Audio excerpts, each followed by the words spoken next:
Hello and greeting to all the people of the earth. My name is Abbas Temuri. Today is 19th of December 2010 in the city of Guelph, Ontario, Canada. As I promised last night, we shall continue this discussion on the moods, and tonight we're going to be talking a bit about worries, anxiety, fears, and part of the moods that a lot of us, we deal with them. And to be practical, I'm just going to be talking about the most common moods, especially when they turn into chronically becomes a disease almost. So where these worries comes from? It's very simple. I guess all agree that if we're not sure about something that we did or something about the outcome of something, we do not have enough answer and there are unanswered questions in our head. That causes the worries. The carpenter did a good job. They did something, he wasn't sure. He comes home, he think about it, and then he don't know if that causes a problem or not. Or a lawyer presented his case and did not have enough component in his defense. He's thinking about the outcome because he's not sure. So the best thing I think is that to prevent these things is just make sure what we do is correct, based on the experience, based on knowledge, based on science, and that would cause a lot of, solve the problem. So the real worries I found out is the cause of it is not being disciplined. If we're not disciplined about what we do, what we hear, what's the intake, and creates a convoluted, materials without getting classified in our brain, in our head, in our memory. Like pictures that, many pictures, they fall on the top of each other and you get a print and we don't know what really the original picture was or how many pictures on the top of each other. Some of the problems are like that because we never went to solve it. We never attempt to do it. It's leftover work, it's extra work that has not been dealt with. That causes worries. So now these worries, if a person knows the answer, okay, we tell him what you're worried about, and the individual says, okay, about that or about this. Usually it's not too hard to get rid of the worries in these cases. The most problem is that when people do not know why even they're worried. A lot of people, they get up in the morning, I've witnessed and I've heard from others, just get up in the morning and they're worried about it. Tell them what exactly it is, they don't know.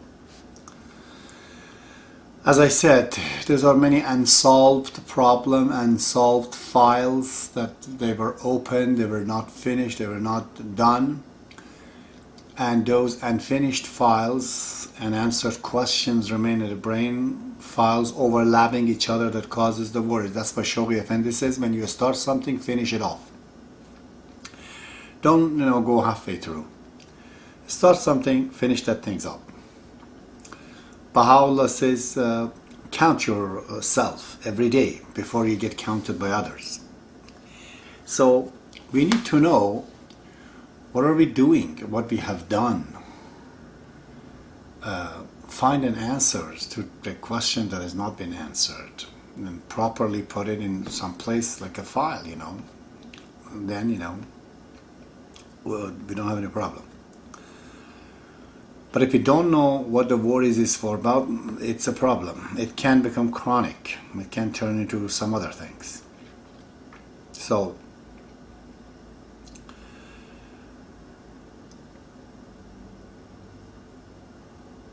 the solution for the worries, in my opinion, is that Essentially, we have to be disciplined on whatever we do, file things properly in our system, in our brain,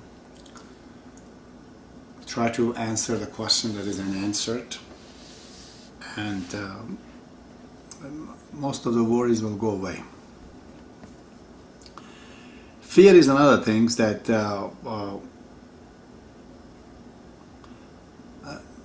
is one of those feelings that it could be a mood because you fall into it, or sometimes it's a warning, it's an emotion, tells you that what you want to do is not right or it may be dangerous to you. And other times it becomes an attribute, like God-fearing individuals, people that are afraid of doing bad. They don't want to do bad things. If they want to know, they have to go do something criminal, something wrong, something not according to the book of God. Fear takes them over. That kind of fear is, of course, great. For example, the children, I've seen that they grow up with fears. Not all the time, I mean. If you notice, those children are much more intelligent, because fear can be the sign of wisdom. Intellectuals, they do fear. If you're wise, if you're bright, children I've seen, they have fear. Those fears are a sign of wisdom. It's okay, it's good.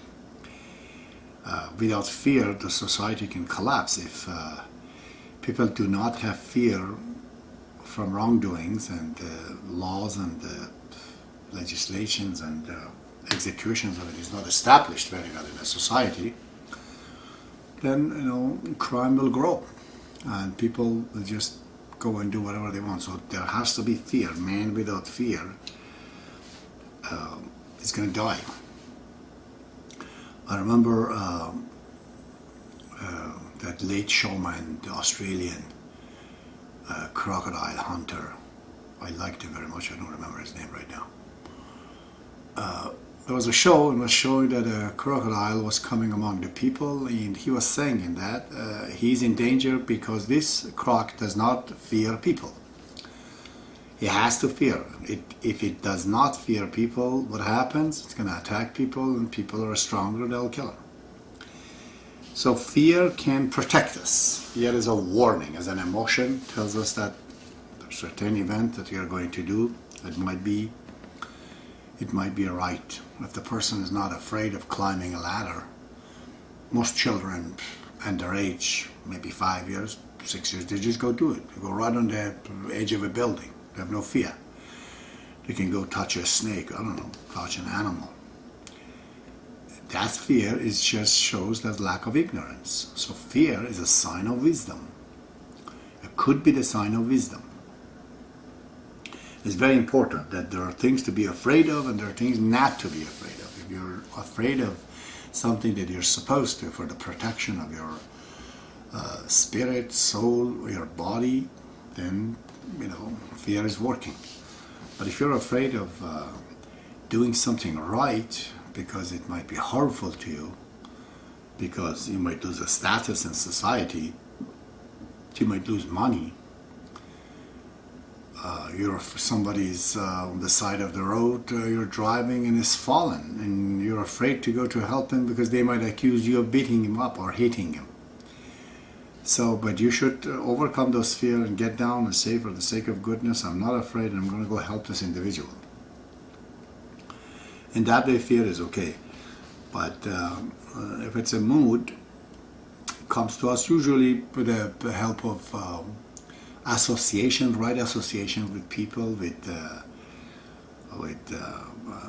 studying, and even prayer. The Baha'i prayers are very important. If you pray, a lot of time you overcome the fear that you should not have that fear. So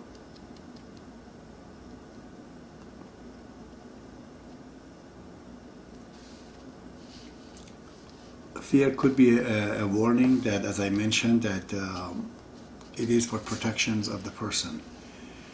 And also fear is a mood that has to basically dealt with. If we don't deal with the fear and just keep coming back, it can create anxiety.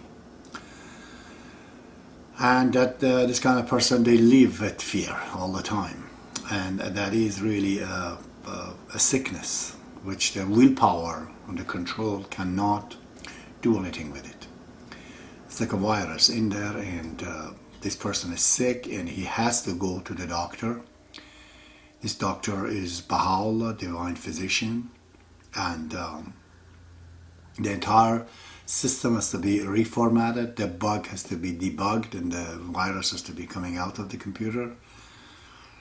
Medicines that they give for anxiety, it only weakens the body for some reason that it cannot react. Therefore,